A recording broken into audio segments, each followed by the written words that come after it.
اعوذ باللہ من الشیطان الرجیم بسم اللہ الرحمن الرحیم الصلاۃ والسلام علیکہ یا رسول اللہ وعلی آلکہ واصحابکہ یا حبیب اللہ۔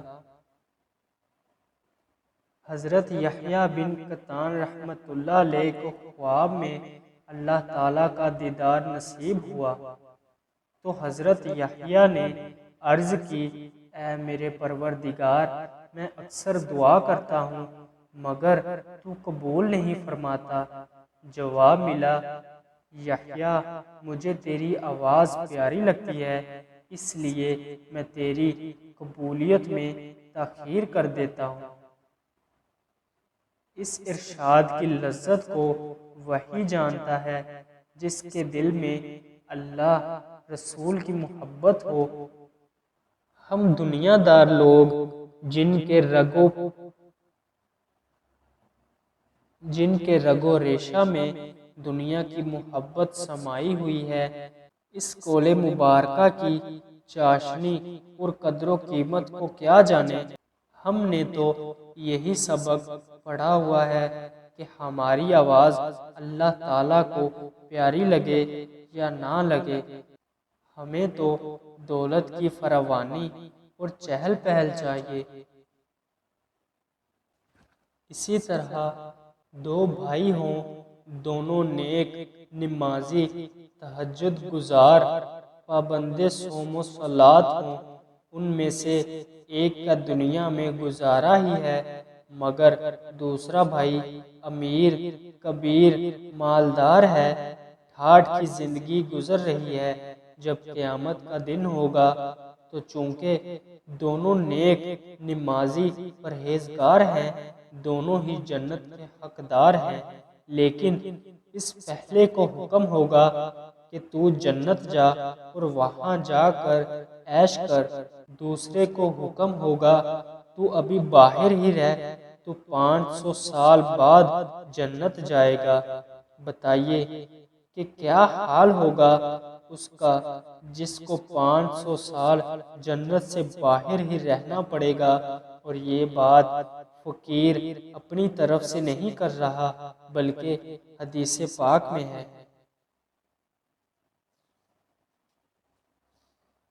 یعنی سیدنا ابو ہریرہ رضی اللہ تعالی عنہ نے فرمایا رسول اللہ صلی اللہ علیہ وآلہ وسلم نے فقراء لوگ مالداروں سے 500 سال پہلے جنت جائیں گے۔ پھر اس پر غور کریں کہ ہم اپنے مستقبل کو نہیں جانتے کہ ہمارے لیے کیا بہتر ہے۔ ہمارا رب تعالیٰ جو کہ سب کچھ جانتا ہے، وہ بہتر جانتا ہے کہ ہمارے لیے کیا بہتر ہے، اور جو کچھ ہمارے لیے بہتر ہے اس نے ہمیں دے رکھا ہے۔ اسی طرح ایک کتاب میں ایک واقعہ پڑھا، اس کا مفہوم بیان کیا جاتا ہے تاکہ ہم عبرت حاصل کر سکیں۔ ایک دن موسیٰ کلیم اللہ علیہ السلام کوہ طور کی طرف جا رہے تھے۔ راستے میں ریگستان سے گزر رہے تھے کہ ایک آدمی بیٹھا ہوا تھا۔ اس نے دوری سے ندا دی، حضور میری عرض سنتے جائیں۔ موسیٰ کلیم اللہ علیہ السلام ادھر کو گئے، دیکھا کہ وہ آگے پیچھے ریت ڈال کر پردہ کر کے بیٹھا ہوا ہے۔ اس نے معذرت کی، حضور میرا حق تھا کہ میں آپ کی خدمت میں چل کر حاضر ہوتا مگر اٹھنے سے معذور ہوں، کیونکہ میرے پاس ایک باشت بھر کپڑا نہیں جس سے ستر کر سکوں، ریت کو آگے پیچھے ڈال کر پردہ کیا ہوا ہے۔ اے اللہ کے پیارے کلیم، آپ کوہ طور پر جا رہے ہیں، آپ کو وہاں ہم کلامی کا شرف حاصل ہوگا، تو آپ میری درخواست دربار الہی میں پیش کریں کہ اللہ تعالیٰ مجھے بھی دنیاوی نعمتوں اور دولت سے کچھ عطا کرے۔ یہ سن کر فرمایا، میں ضرور عرض کروں گا۔ جب موسیٰ کلیم اللہ علیہ السلام کلامی سے مشرف ہوئے تو اس بندے کی درخواست بھی پیش کر دی۔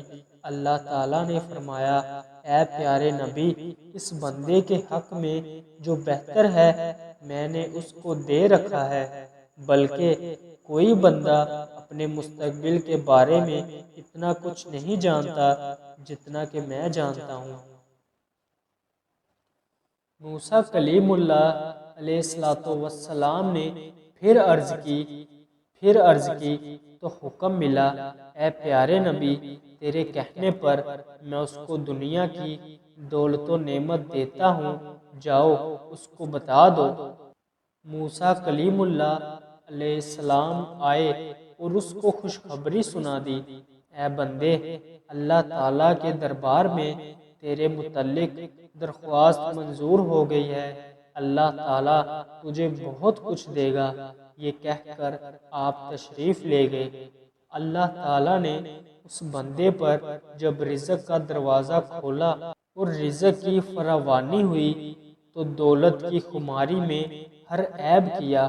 اس نے شرابیں پی، زنا کیے، ڈاکے ڈالے، قتل و غارت کیا، سارے جرم وہ کرتا رہا۔ آخر کار وہ پکڑا گیا۔ جب اسے سولی پر چڑھانے لگے تو موسیٰ کلیم اللہ علیہ السلام بھی وہاں سے گزرے۔ اس کو پہچان لیا اور پوچھا، اے بندے، کیا حال ہے؟ اس نے عرض کیا، حضور، وہی حال بہتر تھا جب ریت آگے پیچھے ڈال کر پردہ کیا ہوا تھا، اب دولت کے پیچھے لگ کر سارے عیب کیے اور اب دنیا سے بے دین جا رہا ہوں۔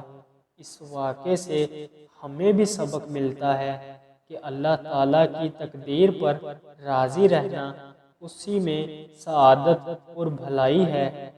ہاں، حکم ہے، اے بندو، تم مجھ سے میرا فضل مانگتے رہو، مگر بے صبر نہیں ہونا چاہیے۔